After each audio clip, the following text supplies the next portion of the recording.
Baik, terima kasih Anda masih di Special Report pemirsa. Pak Egy. Yes. Menurut pengacara Pak Kapitra mengatakan bukti ini tidak valid dan masih debatable. Tapi berdasarkan tadi hasil penyidikan yang dilakukan oleh Abah Abi mengatakan bahwa chat belum terbukti ya Abah ya, baru foto adalah bukti otentik. Ya, dalam perspektif ilmu tentang IT ini, saya harus jujur, saya tidak pakar, jadi saya tidak boleh sok tahu. Jadi saya tidak berkomen apakah itu debatable atau tidak. Debatable atau tidak. Saya beda pandangan dengan Fitra, karena saya tidak punya keilmuan itu. Jadi saya tidak boleh sok tahu.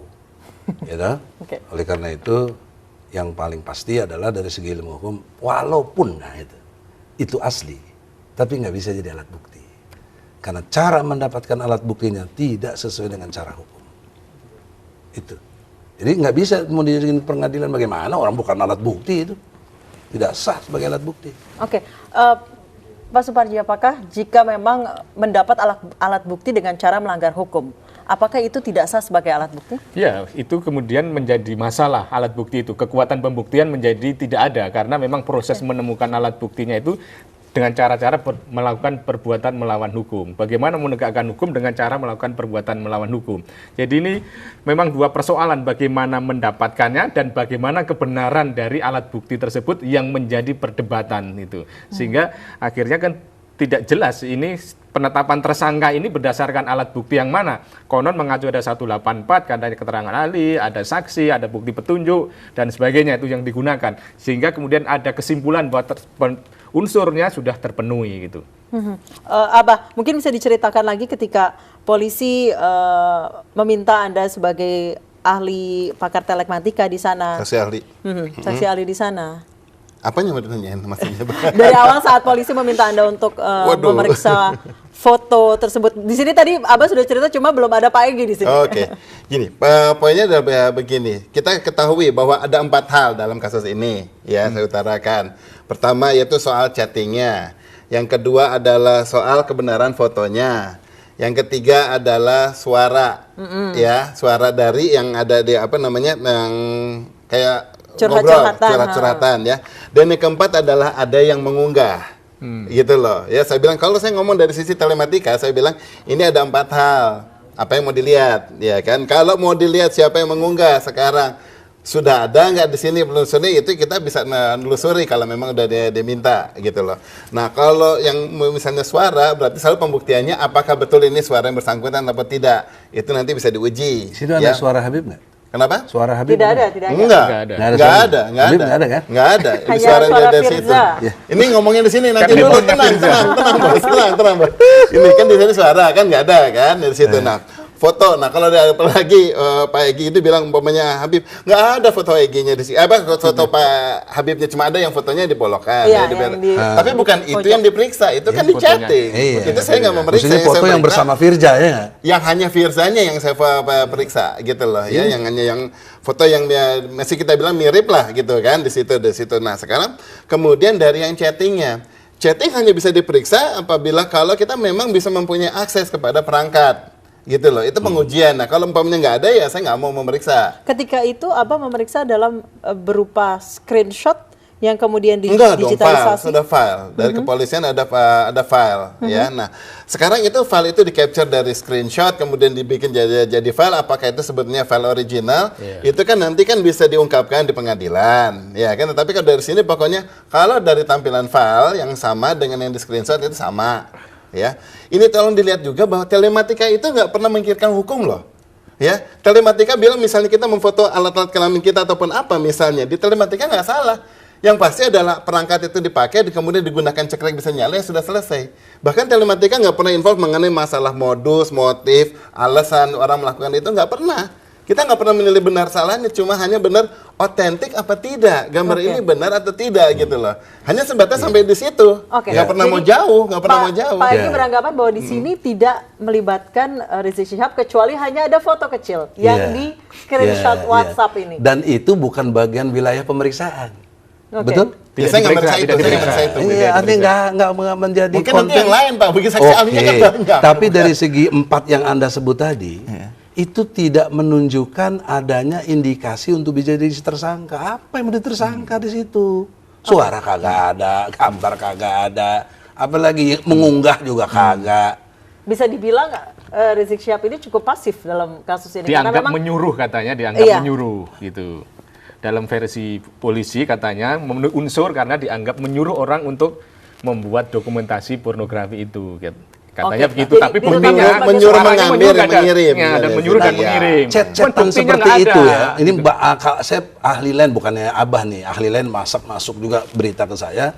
Itu, waduh, anak SMA yang udah saya kasih ajarin 2 hari juga bisa bikin rekayasa chat-chatan begitu. Sangat bisa. Ya, 2 hari itu- sih enggak. Komputer enggak gampang-gampang juga sih, Pak. 2 Ya hari sih enggak. katanya lah. ini yang ahli ya. Ente mungkin kurang ahli. Tapi tinggal 2 hari. Ya, Enak bisa aja. dia bilang. Iya. Pak Egy, namun menurut kepolisian Banyak bukti aplikasi untuk itu ya. transmisi Kalau sudah ente dicocokkan. kurang ahli ya nggak bisa. Kalau yang Oke. ahli ya bisa. Pak Egy, menurut kepolisian bukti transmisi sudah dicocokkan antara HP milik Rizik Syihab dan HP milik Iyalah, Firza tadi saya Hussein. sudah bilang kalaupun itu benar, asli, cocok segala macam, cara dapatinnya tidak benar secara hukum, tidak bisa jadi alat bukti. Jadi percuma masukin ke pengadilan juga, batal demi hukum.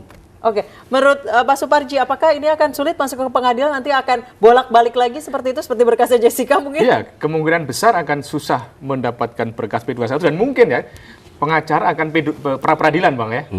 Pra peradilan peluangnya sangat besar sekali untuk bisa menggagalkan proses penetapan tersangka ini karena manajemen penyidikan tidak dipenuhi, proses pengumpulan alat bukti juga tidak sesuai dengan ketentuan yang berlaku. Saya kira langkah pertama karena seprindik penetapan tersangka sudah keluar, mungkin pra peradilan dan itu yang akan bisa mematahkan penetapan tersangka itu. Tapi gini, kita belum menempuh itu ya. Saya kan koordinator tim lawyernya. Jadi saya lebih milih pendekatan persuasif. Saya bersahabat baik dengan Kapolri, dengan Kapolda ya. Tolonglah, saya sudah tulis surat kepada Kapolri, sudi kiranya lah, tolong dihentikan. Termasuk ke presiden juga, Pak? Oh iya, saya tembusin presiden, saya tembusin juga ke DPR. Agar apa pertimbangannya? Ini sudah melukai hati umat Islam. Dalam pengertian setidak-tidaknya umat Islam yang menjadi pengikutnya Habib Rizik. Udah pasti itu, nggak bisa dibantah. Tapi jangan lagi tanya umat yang mana, kagak lah. Udah jelas ya, umat yang setia dan sangat mengagumi Habib Rizik. Itu pasti. Kedua, saya ingatkan juga dampak sosialnya. Nah dalam ilmu hukum, kalau dampak sosialnya mengganggu kepentingan umum, Kemanfaatan. itu nanti bisa deponering. Kalau di polisi nggak selesai, ada di jaksa, bisa deponering. Kalau jaksa nggak mau deponering, kenapa dulu ada deponering buat si Bibit Samad itu? Bibit Samad, Bambang. bukan? Ya Abraham Samad juga kan? Iya. Sebelumnya lagi si ini, Bibit, Bibit, Chandra. Sandra. Iya. Kepentingan umumnya kagak ada, dia yang korupsi dia apa, ngapain kepentingan umumnya nggak ada. Itu pun di deponering. Oke, Ini kalau ini deponeringnya pantas. oke, Pak Suparji, apakah kasus ini bisa Bisa, dideponering? bisa karena untuk pertimbangan kepentingan umum demi asas kemanfaatan peluang deponering ada gitu. Jadi kan kemudian nanti peluang kejaksaan untuk melakukan itu. Tetapi kan sekarang masih pada posisi di kepolisian gitu kasus itu. Iya Maka- itu nanti kan saya bilang. Iya, Kalau di polisi tahapan-tahapannya nggak selesai, iya. di jaksa ini bisa. Nah kalau ini upaya-upaya ini yang saya maksud tidak didengar juga, dan ini menimbulkan potensi kerusuhan yang besar, ya, karena pasti jadi ini, jadi bukan bahkan Konflik vertikal. horizontal ya. Pemerintah rakyat melawan pemerintah, terjadi civil disobedience, ya, pembangkangan masyarakat sipil. Akan terjadi seperti itu, Pak Egy? Bisa bos. Karena faktanya sudah dibuktikan kemarin 212 7,4 juta orang menurut Google Map ya, bukan menurut Egy Sujana. Itu orang kumpul, nggak diundang, nggak di apa, cuma dikasih tahu saja, nggak ada yang bayarin, ongkos sendiri, jalan dari Ciamis coba, masya Allah. Apalagi tahu Habibnya dibeginikan, bayangkan. Saya menjaga itu, saya tidak sekedar mau berfungsi sebagai lawyer, bos. Saya aktivis juga. Saya ingin menjadi pemersatu bangsa. Nggak boleh begini. Saya bersahabat dengan Kapolri, saya bersahabat juga dengan Habib Rizik. Kenapa nggak bisa didamaikan? Oke, Pak Suparji, apakah secara hukum bisa dilakukan seperti itu? Ya, pertimbangan hukum demi kepentingan umum itu bisa. Bisa. Dan ini persoalan ketidakadilan, persoalan diskriminasi, bisa memperuncing persoalan, bisa menimbulkan konflik horizontal, dan hukum tidak boleh menimbulkan konflik horizontal. Harus dilaksanakan bagaimana betul-betul memberikan kemanfaatan bagi masyarakat secara keseluruhan. Jangan menimbulkan keruncingan-keruncingan, persoalan-persoalan yang itu memperkeruh suasana. Saya kira ini tradisi kita atau beberapa praktek penegakan hukum yang selalu diwarnai dengan kebisingan, dengan kegaduhan ini, saya kira harus segera diakhiri. Gitu. Oke, Pak Egy, menurut dari tim Anda ini merupakan kasus balas dendam yang gegabah seperti itu. Iya betul. Saya melihat Balas begini. dendam kasus mana, Pak? Gini, kan ini dimulai dari 212 ya, yang begitu dahsyat, kaitannya jelas kepada pilkada. Dan faktanya pilkada Ahok kalah. Kalah padahal udah katanya 9 naga katanya yang membantunya, konglomerat. Juga presiden mendukungnya. Juga semua instansi yang berkait dengan di bawah presiden pasti mendukung Ahok. Itu nyatanya kalah. Itu kan gondok luar biasa, padahal dia sudah siapin kemenangan. Yang kedua, di penjara 2 tahun putusannya. Yang orang menilai pastinya mestinya bebas, ditahan aja enggak, mestinya bebas. Nah, 2 poin mendasar ini kan gondok. Siapa yang melakukan ini? Pemerintah? Bukan, maksud saya siapa yang mengkondisikan supaya ini jadi terjadi? Dia si Ahok kalah, dia di penjara. Entry pointnya adalah Habib Rizik. Kalau nggak ada potensi Habib Rizik, Anies Sandi nggak ada apa-apanya. Bukan saya, Anies kan anak buah saya dulu di HMI. Saya tahu persis juga. Jadi istilahnya itu harus hargai kekuatan dari potensinya Habib Rizik ini. Kalau bukan Habib Rizik nggak ada itu menang Anies Sandi. Enggak, saya yakin. Saya tahu persis Prabowo juga sudah datang. Salaman peluk sama Habib Rizik di Istiqlal. Kita semua ada di situ. Itu menunjukkan rasa terima kasih. Anies juga sudah datang, alhamdulillah. Jadi kalau nggak ada peran Habib Rizik, nggak menang itu. Itu makanya bagaimana ini membalas ini, yang bikin ini siapa? Habib Rizik, dia harus disikat. Gitu. Jadi ini analisa. Kalau analisa sih boleh salah, namanya analisa. Jadi bukan informasi ya toh. Nggak boleh dihukum saya, analisa dihukum. Gila apa? Analisa. Menurut Anda ini adalah sebuah konspirasi yang dilakukan oleh pemerintah dengan kaki tangannya? Iya. Karena polisi adalah instrumen di bawah presiden. Dia instrumen. Dia di bawah perintah presiden. Presiden bisa memerintahkan menghentikan ini. Bisa. Sangat bisa. Oh, nggak bisa dong. Ini intervensi hukum. Apa nih intervensi hukum? Kok nggak ngerti teori struktur apa? Struktur kekuasaan mengatakan presiden adalah panglima tertinggi TNI Polri. Masa panglima nggak boleh perintah? Demi tadi kepentingan umum. Deponering aja bisa. Gimana logikanya orang itu? Ahli hukum mana sih ini belajar sama saya? Bukan saya sombong, ya. Dengan teori struktur tadi. Jadi saya minta kesempatan yang berbahagia ini lewat iNews TV ini, tolong Presiden Jokowi yang kami hormati, yang kita muliakan juga, ya, oleh Allah Subhanahu Wa Taala dimuliakan. Kalau nggak dimuliakan nggak jadi presiden deh. Tolonglah. Ini umat Islam sudah sangat luka hatinya. Minimal umat Islam yang pendukungnya Habib. Dan Habibnya sendiri sangat luka karena dia difitnah. Dan doanya masih di Mekah nih sekarang ini. Masih mustajab. Jangan sampai diangkat. Dia berdoa dan ada gerakan yang dicopot kekuasaannya nanti Jokowi itu. Bisa jatuh itu. Oleh karena itu saya menyarankan segeralah keluarkan SP3.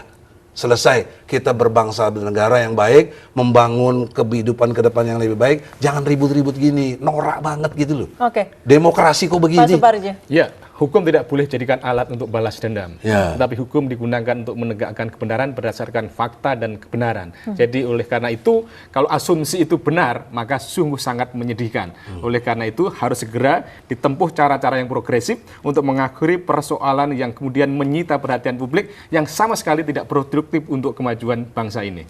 Oke, jadi ini memang ada sesuatu yang tidak produktif untuk menjatuhkan Rizik Syihab seperti itu? Iya, makanya ini sangat kontraproduktif. Janganlah, karena Habib, kan Anda sudah bilang, Habib ini orang panutan. Kalau orang panutan dikriminalisasi, rakyatnya yang ngikutin, yang memanut kepada dia pasti ngelawan, pasti itu. Jangankan banyak orang, 1-2 orang aja yang militan, waduh, dia siap mati untuk ini kan susah kita. Nah, saya mencoba ini jangan. Saya udah bilang, Beb, kita sabar juga. Malah Habib juga yang bilang ke saya sabar. Saya kadang-kadang saya nggak sabar. Kita lawan aja deh, Beb. Jangan, sabar. Begitu. Ya sudah, saya ikuti perintahnya. Sabar dengan cara-cara yang benar. Dan semoga dialog kita ini dilihat sama Jokowi paling tidak, supaya Jokowi sadar. Kita sebentar lagi saya mau bertanya pada Abah, closing statement Abah, berdasarkan penyelidikan Anda dipanggil sebagai saksi ahli oleh kepolisian, bukti apa saja secara singkat yang ditemukan untuk wrap up hari ini? Ya buktinya tentu ya pasti yang mengenai objek-objek yang ada di foto tersebut ya, kebenaran objek tersebut ada rekayasa apa bukan misalnya. Kemudian dari tubuhnya betulkah apa wajah tersebut memang benar bukan tempelan. Ya kan? Selebihnya ada beberapa informasi lain yang mau untuk memastikan sebetulnya ini benar apa tidak, tetapi itu sudah jadi materi pemeriksaan ya di kepolisian, jadi nggak perlu di-sharing di sini. Jadi dari foto tersebut bahwa tidak ditemukan rekayasa, namun dari chattingnya sendiri masih belum bisa diketahui.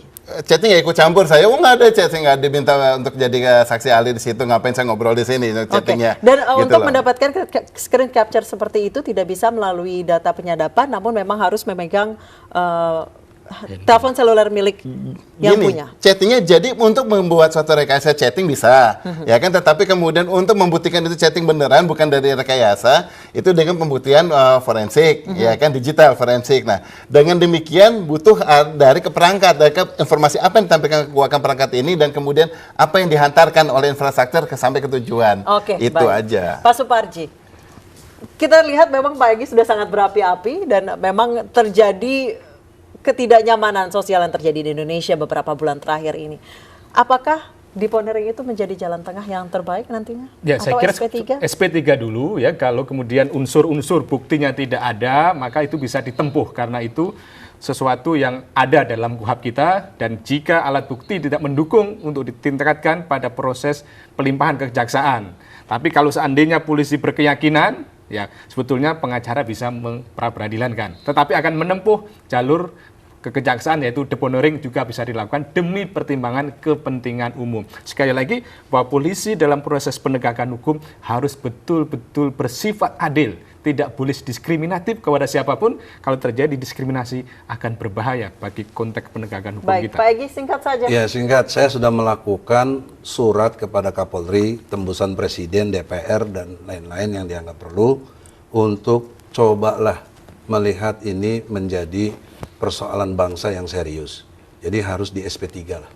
Karena lukanya sangat dalam nanti. Dan kita sudah banyak persoalan itu terjadi. Yang kedua, kita juga meminta kalau ini nggak didengar, kita DPR. Karena saya melihat Presiden telah melanggar hukum. Presiden di pasal 9 Undang-Undang Dasar 45 yang saya pahami, ada sumpah jabatan Presiden. Demi Allah, sebagai Presiden Republik Indonesia akan menjalankan undang-undang sebaik-baiknya dan seluruh-seluruhnya. Demi Allah. Nah, artinya kalau ini undang-undang tidak berjalan dengan baik, ada diskriminasi. Si polisi di bawah siapa? Di bawah Presiden. Presiden bisa perintah ini. Jadi kalau enggak, kita minta DPR panggil Presiden ini.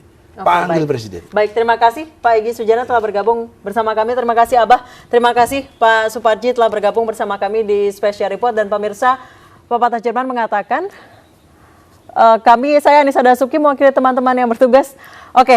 Pesan dari redaksi kami, pemirsa, pepatah Jerman mengatakan kebohongan yang disebarkan berulang-ulang lama-lama akan dianggap sebagai sebuah kebenaran. Semoga kita tidak sedang melakukannya saat ini. Dan saya Anissa Dasuki mewakili teman-teman yang bertugas mengucapkan terima kasih atas kebersamaan Anda.